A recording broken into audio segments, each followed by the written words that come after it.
ധനുക്കൂറുകാരെ കുറിച്ചാണ് പറയുന്നത്. ശനിയുടെ മാറ്റം ധനുക്കൂറുകാർക്ക് എങ്ങനെ സ്വാധീനിക്കുന്നു?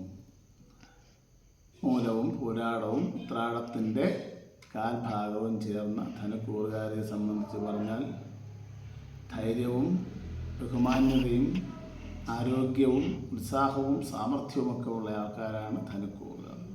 കലകളിലും ശാസ്ത്ര വിഷയങ്ങളിലുമൊക്കെ അതീവ താല്പര്യം പ്രകടിപ്പിക്കുന്ന ഇവരെ സംബന്ധിച്ച് 4-ാം ഭാവത്തിലേക്കാണ് ശനിയുടെ സഞ്ചാരം.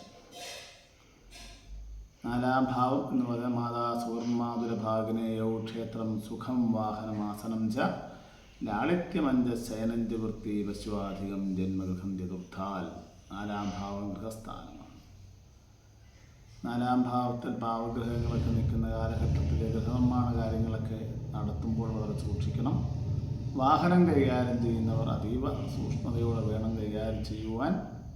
സാമ്പത്തിക കാര്യങ്ങളിലൊക്കെ വളരെ ശ്രദ്ധ വേണം. ഭൂമിപരമായ കാര്യങ്ങളിലൊക്കെ വളരെ സൂക്ഷിച്ച് കൈകാര്യം ചെയ്യണം. മാതാവിനോ മാതൃബന്ധുക്കൾക്കോ ഒക്കെ ആരോഗ്യ പ്രശ്നങ്ങളൊക്കെ ഉണ്ടായേക്കാം. എന്നാൽ ഇവരെ സംബന്ധിച്ച് വിവാഹാദി വിഷയങ്ങളുമായി ബന്ധപ്പെട്ടവർക്കൊക്കെ നല്ല സമയമാണ്.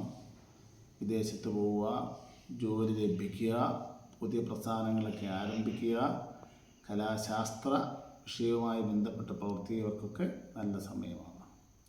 ചെറിയ ആരോഗ്യ പ്രശ്നങ്ങളൊക്കെ വരാം എന്നതൊഴിച്ചാൽ കാര്യമായ കുഴപ്പങ്ങളൊന്നും ധനുക്കൂറുകാരെ സംബന്ധിച്ച് ഇല്ല. ഈശ്വരാധീനം ചിന്തിക്കുന്ന ഇവരെ സംബന്ധിച്ച് നൂതന കാര്യങ്ങളൊക്കെ ഇടപെട്ട് അതിലൊക്കെ വിജയിക്കുവാൻ സാധിക്കുന്ന സമയവുമാണ്.